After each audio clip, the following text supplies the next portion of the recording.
जिन्होंने किया तो कुछ नहीं, लेकिन आपके सामने पहचान का संकट जरूर खड़ा कर दिया। अगर समाजवादी पार्टी के पाप का पर्दा उठाना शुरू कर देंगे तो ये कहीं मुंह दिखाने लायक नहीं बचेंगे। यानी जिसको देख करके बिटिया अपने आप घबरा जाती हो, ऐसे समाजवादियों से तो चाचा भतीजे की जोड़ी निकल पड़ती थी वसूली के लिए, आईना दिखाने का काम था। और भाइयों, ये यहां की एक समृद्ध परंपरा है, राष्ट्र रक्षा, राष्ट्र भक्ति की एक समृद्ध परंपरा है। तो साहित्यिक क्षेत्र में भी हमारा गाजीपुर कभी पीछे नहीं रहा। गाजीपुर ने अनेक ऐसे महत्वपूर्ण नाम हैं जिन्होंने गाजीपुर को एक नई ऊंचाइयां साहित्यिक क्षेत्र में दी। श्री कुबेर नाथ राय हिंदी साहित्य के प्रतिष्ठित ललित निबंधकार और विद्वान थे। गोपाल राम गहमरी यानी गहमरी बाबू के नाम पर कहते हैं 200 से अधिक उपन्यास उन्होंने लिखे थे और अनेक ऐसे विभूतियों को जन्म देने वाला हमारा गाजीपुर जनपद, बहनों और भाइयों, क्यों गुमनाम होता गया, क्यों इसका नाम डूब गया, क्यों जनपद का नाम लेने से लोग कांपते थे, क्यों आने से डरते थे? पहचान का संकट किसने खड़ा किया? पहचान का संकट खड़ा करने वाले वही लोग हैं जिन्होंने किया तो कुछ नहीं, लेकिन आपके सामने पहचान का संकट जरूर खड़ा कर दिया। ये पहचान का संकट खड़ा करने वाले वही लोग हैं जिन्होंने राष्ट्र रक्षा के लिए अपने आप को समर्पित होने वाले भारत के राष्ट्र नायकों को सम्मान देने की बजाय,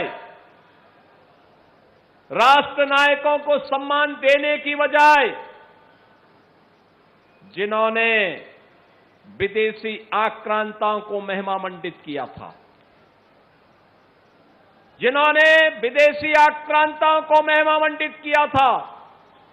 और आज मैं इस बात को कह सकता हूं कि डबल इंजन किए बीजेपी एनडीए की सरकार राष्ट्र नायकों को सम्मान देती है।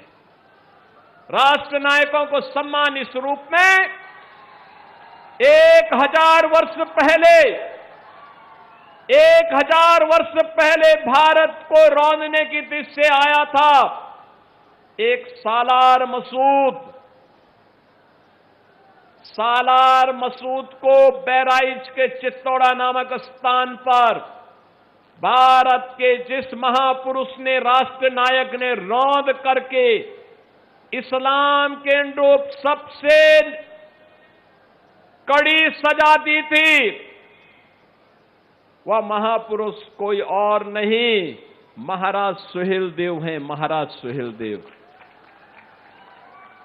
महाराज सुहेलदेव के नाम पर समाजवादी पार्टी और कांग्रेस ने कोई आयोजन नहीं होने दिया, कभी कोई आयोजन नहीं होने दिया। महाराज सुहेलदेव जिनके शौर्य और पराक्रम से, जिनकी युक्ति से यह देश लंबे समय तक विदेशी आक्रांताओं की बर्बरता से बचा था, उनके प्रति कृतज्ञता ज्ञापित करने की बजाय कांग्रेस और समाजवादी पार्टी ने राष्ट्र नायकों का अपमान किया। ये लोग आक्रांता गाजी, सालार मसूद गाजी का मेला लगवाते थे। हमारी सरकार आई, हमने कहा नहीं, सालार मसूद का मेला नहीं लगेगा, मेला लगेगा तो महाराज सुहेलदेव की स्मृति में लगेगा। पहचान का संकट खड़ा किया था, जिन्होंने युवाओं के रोजगार पर डकैती डाली थी, जिन्होंने अन्नदाता किसानों की खुशहाली को छीनने का कार्य किया था, जिन्होंने बेटी और व्यापारी के सामने सुरक्षा का संकट खड़ा किया था, जिन्होंने विकास के कार्यों को अपने कार्यकर्ताओं के हवाले लूट खसोट करने की पूरी खुली छूट दे रखी थी। आज वे लोग हमें आईना दिखाने का काम कर रहे हैं। आज वे हमें बोलते हैं, आज वे तमाम प्रकार के उपदेश देते हुए उपदेशक बने हुए हैं। बहनों और भाइयों, अगर समाजवादी पार्टी के पाप का पर्दा उठाना शुरू कर देंगे तो ये कहीं मुंह दिखाने लायक नहीं बचेंगे। ये जो पूर्वांचल एक्सप्रेसवे बना है ना, अकेले पूर्वांचल एक्सप्रेसवे में एक्सप्रेसवे नहीं बनी, लेकिन 1 इंच का काम नहीं हुआ, लेकिन इन्होंने 3000 करोड़ रुपए का वारा न्यारा कर दिया था। इस समाजवादी पार्टी के लोगों ने। बहनों और भाइयों, जब हम लोग आए, मैं भौचक था देख करके। हमने कैंसिल किया। कैंसिल करने के बाद फिर जमीन अधिग्रहण की, अलाइनमेंट करते हुए, तय करते हुए कहां से जाना है, और फिर इसको आगे बढ़ाने का काम किया। तब जाकर के आज पूर्वांचल एक्सप्रेसवे आपको प्राप्त हुआ है। बहनों और भाइयों, ऐसे ही इन्होंने और भी जगह पाप किए थे। युवाओं की नौकरी निकलती थी, युवाओं की नौकरी पे पहले से ही सेंधमारी शुरू हो जाती थी। चाचा भतीजे की जोड़ी निकल पड़ती थी वसूली के लिए। आज बहनों और भाइयों, ऐसा नहीं हो सकता। कोई पर्व और त्योहार होता था तो पर्व और त्योहार प्रारंभ होते ही उपद्रव शुरू हो जाते थे।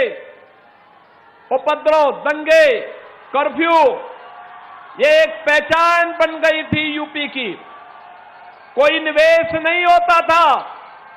और आज मुझे बताते हुए प्रसन्नता है, अब यूपी में नो कर्फ्यू, नो दंगा, यूपी में है सब चंगा। अब यूपी में सब चंगा है, कोई कर्फ्यू नहीं। और भाइयों, ये आपकी प्रगति को गति देने के लिए और उसको समृद्धि में बदलने के लिए किए जाने वाले डबल इंजन सरकार के प्रयासों का एक अभियान है। और उसी अभियान का हिस्सा बनाने के लिए आज मुझे इस जनपद में आने का अवसर प्राप्त हुआ है। मैं तो आप सबसे यही बात का आह्वान करूंगा, ये डबल इंजन सरकार के साथ चलिए।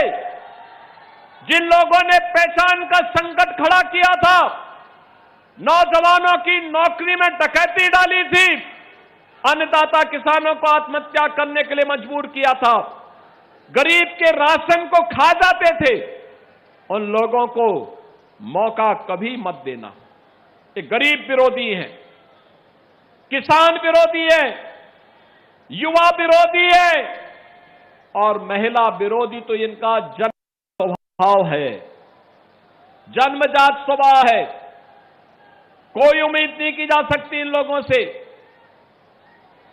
महिलाओं के बारे में तो इनके जो विचार हैं वह अत्यंत खतरनाक हैं, इतने खतरनाक हैं बहनों और भाइयों, ये बहुत ही खतरनाक है। और तभी तो कहावत चल पड़ी थी प्रदेश में कि देख सपाई बिटिया घबराई, यानी जिसको देख करके बिटिया अपने आप घबरा जाती हो, ऐसे समाजवादियों से तो आपको बचकर के रहने की आवश्यकता है। गाजीपुर को बचकर के रहने की आवश्यकता है।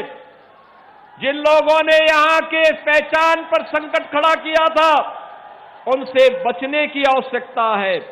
और मैं खास तौर पर युवाओं से कहूंगा, याद रखना, नए भारत में आपका भविष्य उज्जवल है, आपका भविष्य उज्जवल है। हमारा युवा सीन प्रतिभाशाली है, ऊर्जावान है। ऊर्जा सकारात्मक दिशा में जाएगी तो प्रगति के नए नए प्रतिमान को स्थापित करेगी। और यह डबल इंजन की ये बीजेपी एनडीए की सरकार ही उसे सकारात्मक दिशा दे करके एक अच्छा प्लेटफॉर्म दे सकती है। उस प्लेटफॉर्म को उपलब्ध करवाने के लिए लगातार डबल इंजन की सरकार कार्य कर रही है, लगातार उस कार्यक्रम को आगे बढ़ा रही है। नौजवान के लिए नौकरी, नौजवान के लिए रोजगार, नौजवान के लिए स्वतः रोजगार, आज तमाम प्रकार के कार्यक्रम चल रहे हैं। वन डिस्ट्रिक्ट वन प्रोडक्ट के कार्यक्रम चल रहे हैं।